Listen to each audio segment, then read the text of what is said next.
Olá, você está no Química em Fluxo, o canal construído para organizar os seus estudos na química. Nessa aula, nós vamos continuar investigando os aspectos históricos do desenvolvimento do modelo atômico e vamos estudar a contribuição de três cientistas, Eugen Goldenstein, Joseph John Thomson e Ernest Rutherford. Então roda a vinheta e bora para a aula. Antes de falarmos das contribuições desses três cientistas, como você já está acostumado, vamos dar uma olhada aonde esse conteúdo está inserido no universo da química. Segue para a tela. Você já sabe que a química está dividida em três grandes ramos: a química geral, a química analítica e a química orgânica. Nós estamos estudando a química geral, dentro da qual nós encontraremos os fundamentos da química, a atomística, a geometria espacial, as relações de massa, as funções inorgânicas, as reações químicas e a ecologia. Nós estamos estudando a atomística. Num total de 60 aulas, nós estamos na aula 2 e estamos estudando os aspectos históricos do desenvolvimento do modelo atômico. Nós já vimos algumas datas importantes e nessa aula veremos em 1886 as contribuições de Eugen Goldenstein, em 1897 as contribuições de Joseph John Thomson e em 1909 as contribuições de Ernest Rutherford. E o que está em destaque é o caminho da nossa aula. Legal, agora que você já viu aonde esse conteúdo está inserido no universo da química, nós já podemos falar das contribuições desses três cientistas. Segue aí! Eu já deixei aqui na tela a estrutura daquilo que a gente já estudou em aulas anteriores. Nessa aula, vamos começar no ano de 1886 com a contribuição de Eugen Goldenstein. Não estabeleceu nenhum modelo atômico, entretanto, em seus estudos com raios anódicos em ampolas de Crookes, descobriu um feixe que apresentava carga elétrica positiva. Anos mais tarde, Ernest Rutherford, ao repetir a experiência com gás hidrogênio, deu o nome de próton à partícula com carga positiva. A próxima contribuição que eu quero citar para você está em 1897 com Joseph John Thomson, que produziu o modelo atômico que ficou conhecido como modelo do pudim de passas. Através de seus estudos com raios catódicos em ampolas de Crookes, descobriu os elétrons, partículas menores que o átomo que apresentam carga negativa. Agora eu quero te mostrar duas coisas importantes. A primeira são as características do modelo atômico de Joseph John Thomson. São duas. Olha a primeira. Os elétrons estariam imersos e também adsorvidos em uma esfera com aspecto gelatinoso com carga positiva. Assim, o átomo seria uma estrutura eletricamente neutra. E olha a segunda característica. Thomson, portanto, tinha conhecimento de cargas elétricas positiva e negativa. Assim, considerava o átomo como sendo esférico, maciço, divisível e eletricamente neutro. Agora que você já viu as duas características do modelo atômico de Joseph John Thomson, eu quero te mostrar uma ilustração. Dá uma olhada. Aqui está a massa gelatinosa com carga positiva e adsorvidos e imersos estão os elétrons com carga negativa. A próxima contribuição que eu quero citar está em 1909 com Ernest Rutherford, que produziu o modelo atômico que ficou conhecido como modelo planetário. Solicitou a dois brilhantes alunos que realizassem uma experiência que ficou conhecida como o experimento de Jeser-Marsden, ou espalhamento de Rutherford. O experimento consistia em bombardear uma fina lâmina de ouro colocada dentro de um sistema revestido com material fotossensível, o sulfeto de zinco, com um feixe de partículas alfa, as quais, já se sabia, possuíam carga positiva. Aqui uma informação importante: as emissões alfa serão estudadas com mais profundidade quando estivermos tratando das características do núcleo. Aqui é importante apenas que você lembre que, para fazer esse experimento, utilizaram as partículas alfa que já se sabia possuíam carga positiva.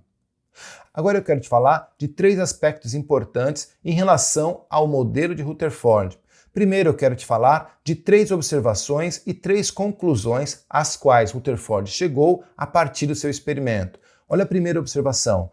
A maior parte das partículas atravessa a lâmina sem sofrer desvios. A conclusão a qual Rutherford chegou a partir dessa observação é que na matéria predominam espaços vazios, ou seja, o átomo não é maciço. Segunda observação. poucas partículas desviam a trajetória após colidir com a lâmina. A conclusão: há uma região central positiva e contendo praticamente toda a massa do átomo, a qual foi chamada de núcleo. E terceira observação: pouquíssimas partículas retornam em sua trajetória após colidir com a lâmina de ouro. A conclusão com essa observação é que o volume do núcleo é 10.000 a 100.000 vezes menor que o volume do átomo. Ainda sobre o modelo de Rutherford, nós temos duas coisas para investigar: a ilustração e duas considerações importantes. Vamos para o próximo slide. Primeiro, vamos falar da ilustração. São duas coisas que eu quero te mostrar aqui. Primeiro, uma ilustração do experimento. Dá uma olhada. Nós temos aqui o número 1, que representa a fonte de partículas alfa. O número 2 representa a blindagem de chumbo. O número 3 representa um feixe de partículas alfa proveniente do material radioativo que Rutherford utilizou. O 4 representa uma finíssima lâmina de ouro. E o 5 representa um material fotossensível. Aqui no detalhe, eu quero te apresentar o que aconteceu na lâmina de ouro. Olha a primeira observação: a maioria das partículas alfa não sofre desvios. Segunda observação: poucas partículas alfa sofrem desvios. Terceira observação: pouquíssimas partículas alfa retornam em sua trajetória após colidir com a lâmina de ouro. Ainda temos o número 4, que representa os núcleos atômicos, e também temos o número 5, que representa a eletrosfera.